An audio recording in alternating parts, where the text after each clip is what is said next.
देश और दुनिया पर तथा राशियों पर। नमस्कार प्रिय भक्तगणों, साल 2024 में साल का दूसरा सूर्य ग्रहण सर्वपितृ अमावस्या पर लगने जा रहा है।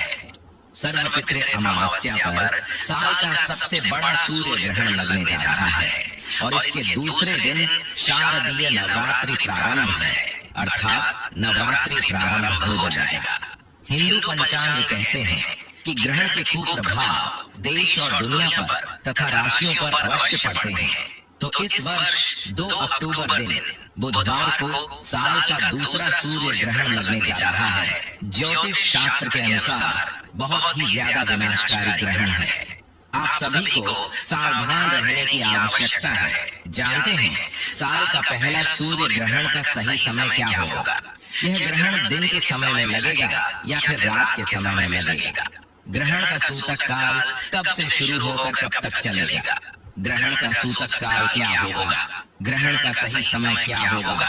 ग्रहण कौन कौन से देशों में दिखाई देगा? क्या हमें भारत में इस ग्रहण से जुड़े हुए नियमों को मानना है? इस समय क्या करें, क्या ना करें, क्या क्या सावधानियां हमें रखनी चाहिए और गर्भवती महिलाओं को किन विशेष बातों का ध्यान रखना चाहिए, आज की सारी महत्वपूर्ण जानकारी को हम इस वीडियो में विस्तार से बात करेंगे। आपको किसी और वीडियो को देखने की जरूरत नहीं पड़ेगी, लेकिन एक एक बात को बहुत ही गौर से सुनिएगा, क्योंकि बहुत ही ज्यादा भयंकर सूर्य ग्रहण है। दोस्तों, हिंदू धर्म में ग्रहण की जानकारी को बहुत ही ज्यादा महत्वपूर्ण माना जाता है। ऐसे में ग्रहण की जानकारी सुनने से पहले कमेंट में हर हर महादेव जरूर लिखें। चलिए इस विषय पर बात करते हैं और वीडियो को लाइक करके हिंदू रिलीजियस टेल्स चैनल को सब्सक्राइब करके बेल आइकन का बटन अवश्य ही दबा दें। हिंदू धर्म में सूर्य और चंद्र दोनों ग्रहण को शुभ नहीं माना गया है। ग्रहण के समय सभी मांगलिक और शुभ कार्यों को करने की मनाही होती है। अभी हाल ही में साल का आखिरी चंद्र ग्रहण लगा था और अब जल्द ही इस वर्ष का अंतिम सूर्य ग्रहण 2 अक्टूबर 2024 को लगने वाला है। सूर्य ग्रहण के 12 घंटे पहले सूतक काल का समय शुरू हो जाता है। मान्यताओं के अनुसार सूतक काल के समय पृथ्वी का वातावरण दूषित होता है। सूतक के अशुभ दोषों से बचने के लिए जरूरी सावधानी बरतनी चाहिए। आइए सबसे पहले जानते हैं क्या है वो सावधानियां और फिर उसके बाद जानेंगे क्या रहेगा सूतक काल का समय। क्या यह सूर्य ग्रहण भारत में दिखाई देगा? गर्भवती महिलाओं को क्या क्या सावधानियां बरतनी चाहिए? दोस्तों, अगर ग्रहण काल के समय में अब कुछ ऐसे कार्य हैं जिस कार्य को करने से वंचित रह जाते हैं तो आपको साल भर पछताना पड़ता है। और कुछ ऐसे का कारण है जिसे अगर आप ग्रहण काल के समय में करते हैं तो साल भर आपकी जिंदगी को बर्बाद भी कर सकते हैं।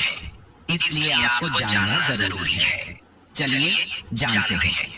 देखिए, सूर्य ग्रहण के समय सिर्फ वृद्ध गर्भवती स्त्री और बालों को छोड़कर सभी लोगों को सोना नहीं चाहिए। अगर कोई व्यक्ति ग्रहण के समय में सोता है तो ऐसे व्यक्ति को भयंकर बीमारी होती है। इसलिए मैं आपको सारी जानकारी बता रहा हूँ ताकि इन कार्यों को करने से वंचित रहे, बच जाए, आपको आगे चल करके खतरा न हो। दोस्तों, सूर्य ग्रहण के समय कभी भी नहीं सोना चाहिए, क्योंकि जो हमारे सूर्य नारायण भगवान सूर्य देव कहे गए हैं ऊर्जा का प्रतीक है और उस समय ग्रहण लगते हैं तो हमारे शरीर में ऊर्जा की जगह में नकारात्मक ऊर्जा प्रवेश कर जाती है। जो व्यक्ति इस समय पर सोते हैं तो ऐसे व्यक्ति फिर जीवन में सोते ही रह जाते हैं। कहने का मतलब है कि ऐसे व्यक्ति की आध्यात्मिक उन्नति नहीं हो पाती, रोगग्रस्त हो जाते हैं। कई प्रकार के असाध्य बीमारी होती है, इसलिए ग्रहण के समय में सोना नहीं चाहिए। खाने पीने से भी बचना चाहिए।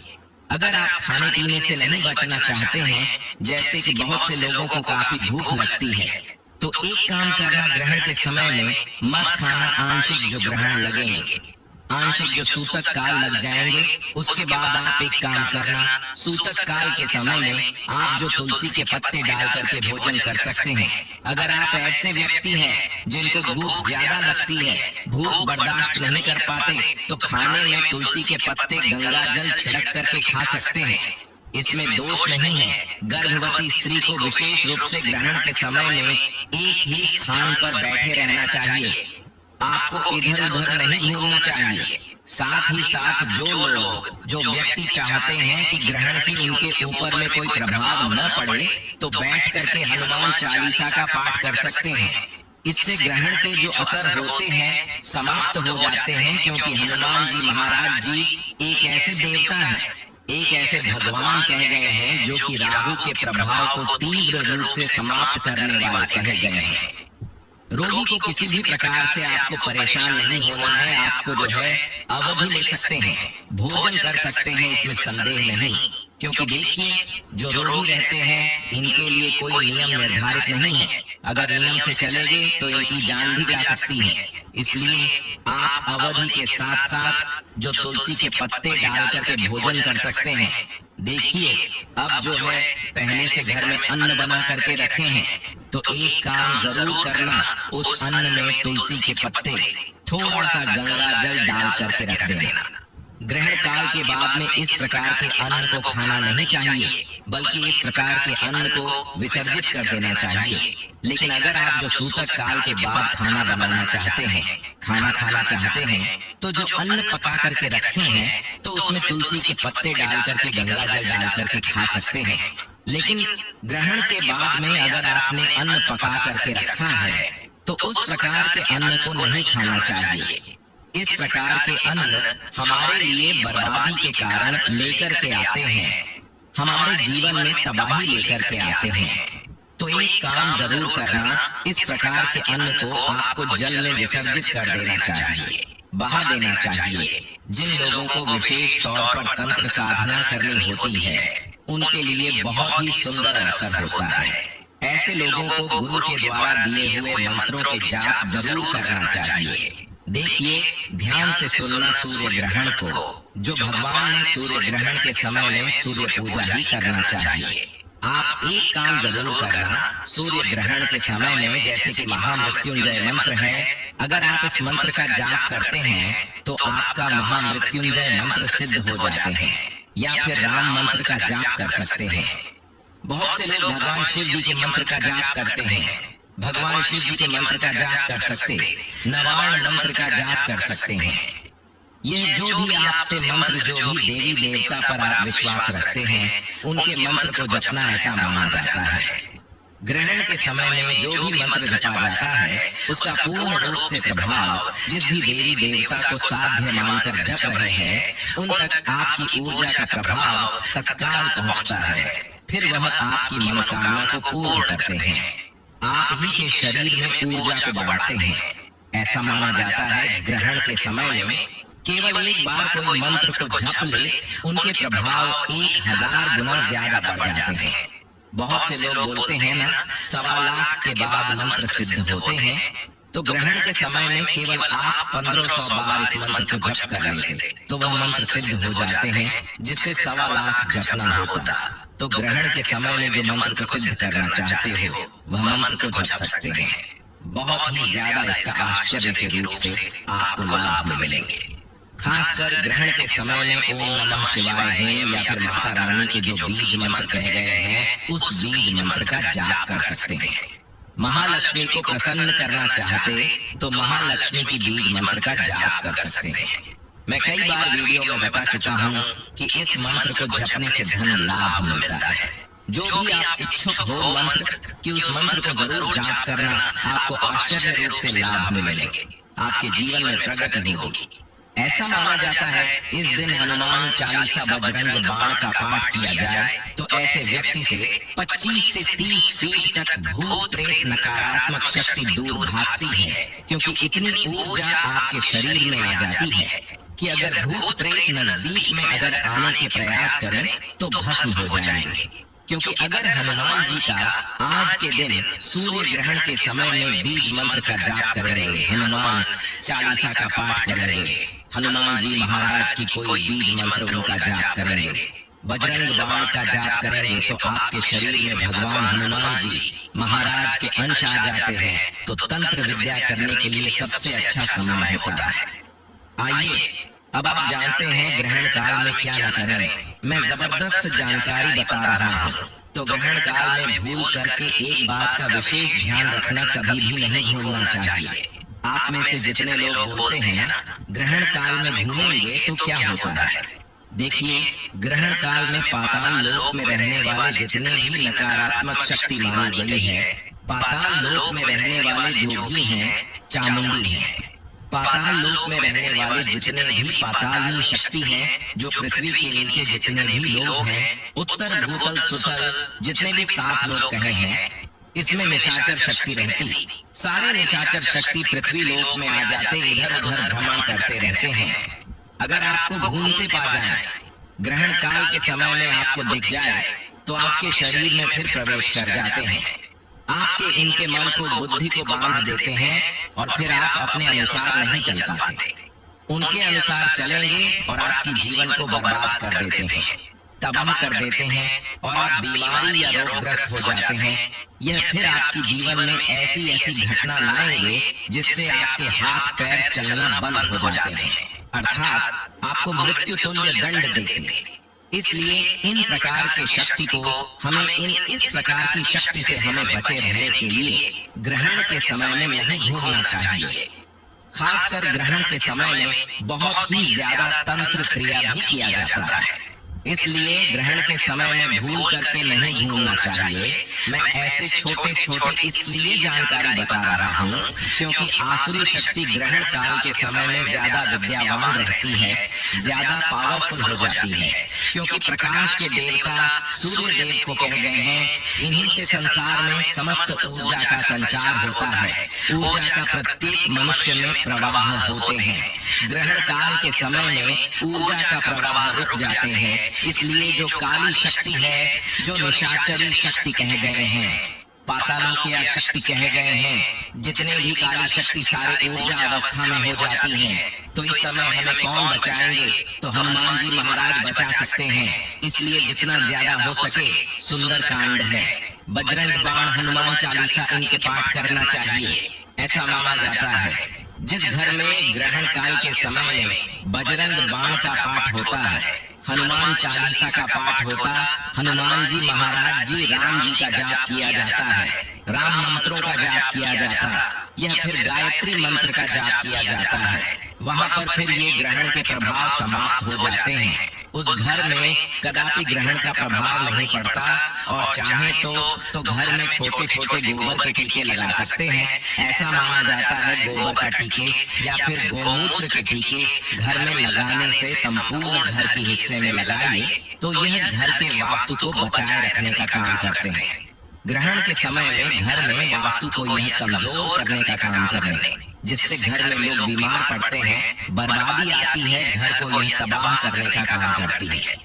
ये छोटी छोटी जानकारी इसलिए बता रहा हूँ, ये छोटे छोटे जानकारी हमें जो है बर्बादी होने से, हमारे अध्याय उन्नति करने से काफी बचाते हैं। तो ग्रहण से बचे रहना चाहते हैं तो गायत्री मंत्र का जाप करें। ग्रहण के प्रभाव से बचे रहना चाहते हैं, ये जो ग्रहण है मीन राशि स्वाति नक्षत्र में लगेगा तो आपको परेशानी नहीं होना है। मीन राशि वाले लोगों को क्या करना चाहिए? हनुमान चालीसा का पाठ करना चाहिए, बजरंग बाण का पाठ करना चाहिए। जितना ज्यादा हो सके हनुमान जी महाराज का ध्यान करें। ग्रहण के ऊपर में किसी भी प्रकार का कोई प्रभाव नहीं पड़ेगा, कोई भी आपका बाल बांका नहीं कर पाएगा। चलिए अब जान लेते हैं ग्रहण के सूतक काल के बारे में और फिर जानेंगे गर्भवती स्त्रियों को क्या सावधानियां बरतनी चाहिए। दोस्तों, पूर्ण सूर्य ग्रहण लगने से ठीक 12 घंटे पहले सूतक काल शुरू हो जाता है। दृष्टि से 2 अक्टूबर को लगने वाले सूर्य ग्रहण का सूतक सुबह 9:13 से शुरू हो जाएगा। सूतक काल शुरू होने के बाद देश भर के तमाम मंदिरों के कपाट बंद कर दिए जाते हैं और इस दौरान सभी प्रकार के शुभ कार्यों को करने की मनाही होती है। इस दौरान मंदिरों में भी प्रवेश वर्जित माना गया है। दोस्तों, सूर्य ग्रहण के दौरान माना जाता हमें कभी भी भोजन नहीं पकाना चाहिए। इस दौरान भोजन खाना भी नहीं चाहिए और पानी भी नहीं पीना चाहिए। हालांकि जो लोग बच्चे हैं, बुजुर्ग हैं और बीमार हैं, वह भोजन कर सकते हैं और पानी भी पी सकते हैं। सूर्य ग्रहण के टाइम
केवल एक ही है, तो ऐसे में बहुत सारे लोगों का यह मानना है कि ग्रहण से जुड़े हुए नियमों को हमें जरूर मानना चाहिए।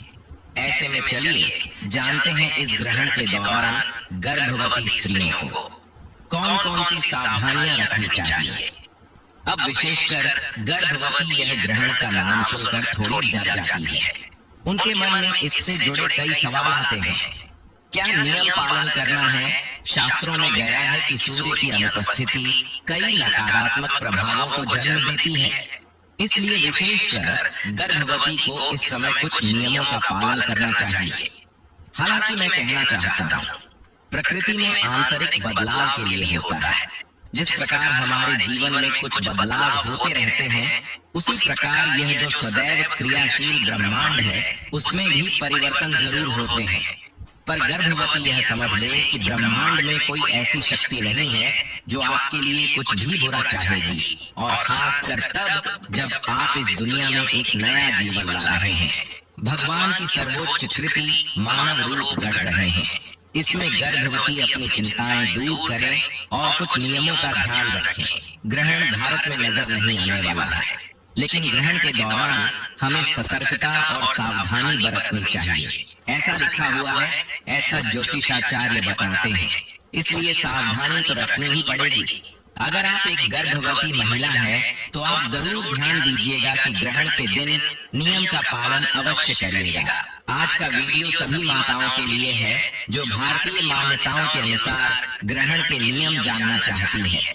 आज बहुत सी गर्भवती माताएं विभिन्न देशों से हमारा वीडियो देख रही हैं, तो समय का कोई भी कंफ्यूजन क्रिएट किए बिना मैं आपको बताऊं कि आप अपने देश के अनुसार जो भी ग्रहण का समय हो, उसके पहले आप नहा ले। नहाने के बाद काले कलर के अलावा कोई भी कलर के कपड़े पहन सकती है। अधिकतर जगह ग्रहण के कपड़ों को दान करने का विधान बताया जाता है, इसीलिए आपका विचार करके ही कपड़े पहने। उसके बाद समय आप घर से बाहर न निकले, कमरे के पर्दे अच्छे से लगा लें ताकि चंद्रमा की रोशनी आपकी कमरे के अंदर प्रवेश न कर पाए। अगर बहुत जरूरी है आपको बाहर जाना है, तो तुलसी या चंदन का लेप आप अपने गर्भ पर लगाकर बाहर जा सकती है। सुरक्षा की दृष्टि से एक गिला नारियल अपने पास रखें।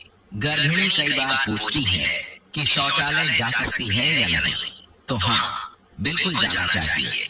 प्राकृतिक देवी को रोकना आपके शरीर और संतान के शरीर के लिए बिल्कुल भी सही नहीं है। मुझे लगता है कभी पूर्व में यह नियम बनाए गए होंगे जब घर में शौचालय नहीं होते थे, पर आज ऐसी कोई भी नियम का पालन करना उचित नहीं है। अगर आपके देश में ग्रहण दिख रहा है, तो अब ग्रहण के समय से पूर्व दूध, दही, फल, सब्जी सभी में दाग या तुलसी के पत्ते डालने आप तुरंत पकाकर कुछ भी खा सकते हैं। ड्राई फ्रूट्स, दूध या दही ले सकते हैं, पानी पी सकते हैं। सुरक्षा के लिए पानी में कुछ तुलसी के पत्ते पहले से डाल लें। देखिए, गर्भावस्था में गर्भिणी को ज्यादा तुलसी खाने के लिए मना किया जाता है, इसलिए पानी से तुलसी के पत्ते हटा कर पानी पीजिए। फिर कई महिलाएं मुझसे सवाल करती हैं कि किस पात्र में पानी को रखें, तो सबसे बेहतर मिट्टी का पात्र बताया जाता है, क्योंकि अन्य धातु में ग्रहण के समय की हानिकारक तत्वों को अपनी ओर खींचती है, इसलिए मिट्टी का पात्र सर्वश्रेष्ठ है। इस समय जितना संभव हो भगवान का स्मरण करें, अपनी संतान के शुभ भविष्य के लिए प्रार्थना करें। देखिए, ग्रहण के कुछ हानिकारक प्रभाव हैं, तो इसके कुछ सकारात्मक प्रभाव भी होते हैं। जैसे इस समय की गई प्रार्थना, इस समय किए गए जाप अति शीघ्र फलदायी होते हैं, तो आप इसका जरूर ध्यान रखें।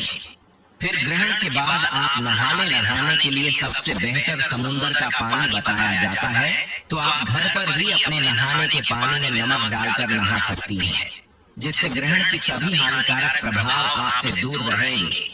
गीला नारियल जो अपने पास रखा था, उसे आसपास कोई तालाब, सरोवर, नदी में नहाने के लिए भेज दें। साथ ही आपको ग्रहण पूर्ण होने पर कोई चांदी की वस्तु या सफेद वस्तुओं का दान भी अवश्य करना चाहिए। यही कुछ ग्रहण की जरूरी नियम बताए जाते हैं जो सुरक्षा की दृष्टि से घर भी नहीं अपना सकती है। वैसे अगर आप ना भी अपनाएं तो भी आप चिंतित ना हो, क्योंकि ब्रह्मांड में कोई ऐसी शक्ति नहीं है जो आपका बुरा चाहती है। ऊपर बताए गए नियमों को अपनाने से सिर्फ उसका सकारात्मक लाभ ही मिलता है। भारत में ग्रहण और सूतक से जुड़े नियम मान्य नहीं होंगे तो भारतीय महिलाएं निश्चिंत रह सकती हैं, लेकिन सावधानी जरूर बरतनी है। ज्यादा से ज्यादा सुरक्षा की दृष्टि से उस दिन ज्यादा बाहर न जाए और जितना हो सके ग्रहण के समय मंत्र उच्चारण करें। ऊपर बताए गए देशों में ग्रहण के नियम मान्य होंगे। सूर्य ग्रहण के समय अगर आप कुछ विशेष उपाय कर लेते हैं तो यह बहुत ही लाभदायक होते हैं। देखिए, सबसे पहला उपाय जो हम आपको बताने जा रहे हैं वह है कर्ज मुक्ति का महा उपाय। दोस्तों, मान लीजिए आपने कोई ऐसा कर्ज लिया हुआ है जिसको आप लौटा नहीं पा रहे हैं, आप आर्थिक कष्ट में फंसे हुए हैं, आपके जीवन में धन आना बंद हो गया है और आप इस चीज को लेकर के बहुत परेशान हैं, तो सूर्य ग्रहण जैसे ही रात्रि में शुरू होगा उस दौरान आपको सिर्फ एक लाल कपड़ा लेना है और फिर उस लाल कपड़े में एक मुट्ठी लौंग अपने दाहिने हाथ से डाल देना है। अब आप इस कपड़े की पोटली बनाइएगा और अपने घर के पूजा घर पर रख दीजिएगा। अगले दिन यानी कि 3 अक्टूबर को आपको इसी पोटली को ले जाकर के किसी भी मंदिर के बाहर बैठे भिक्षुक को आपको दान कर देना है। इतना उपाय अगर आप कर लेते हैं तो यकीन मानिए आपके ऊपर कोई ऐसा दोष है जिसकी वजह से आपके जीवन में धन नहीं आ रहा है, वह दोष अपने आप पूरी तरह से खत्म हो जाएगा। और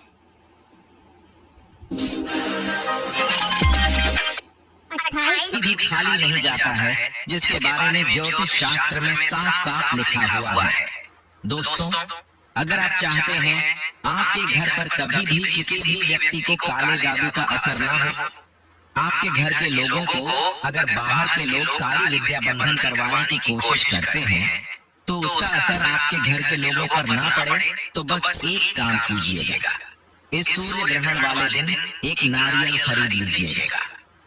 जैसे ही सूर्य ग्रहण रात्रि में शुरू होता है उस नारियल को घर के प्रत्येक सदस्य के माथे पर आपको टच करा लेना है और इस नारियल को घर के पूजा घर में आपको रख देना। अगले दिन इसी नारियल को ले जाकर के आपको किसी भी मंदिर के पुजारी को दान कर देना है। सिर्फ इतना उपाय अगर आप कर लेते हैं तो यकीन मानिए दोस्तों, पूरे साल आपके घर पर कोई भी व्यक्ति कुछ भी करवाने की कोशिश करेगा, उसका असर आपके घर पर कभी भी नहीं होगा। दोस्तों, तंत्र शास्त्र में साफ साफ लिखा हुआ है कि अगर सूर्य ग्रहण के अगले दिन कोई भी व्यक्ति अपने घर पर सदाबहार का पौधा लगाता है तो उस व्यक्ति के घर पर हमेशा माता लक्ष्मी जी का आशीर्वाद बना रहता है। अगर आप यह बात नहीं जानते तो आपकी जानकारी के लिए बता दें, सदाबहार का पौधा एक ऐसा पौधा होता है जिसमें माता लक्ष्मी जी के 8 रूप का वास होता है। तो सिर्फ आपको यही करना है।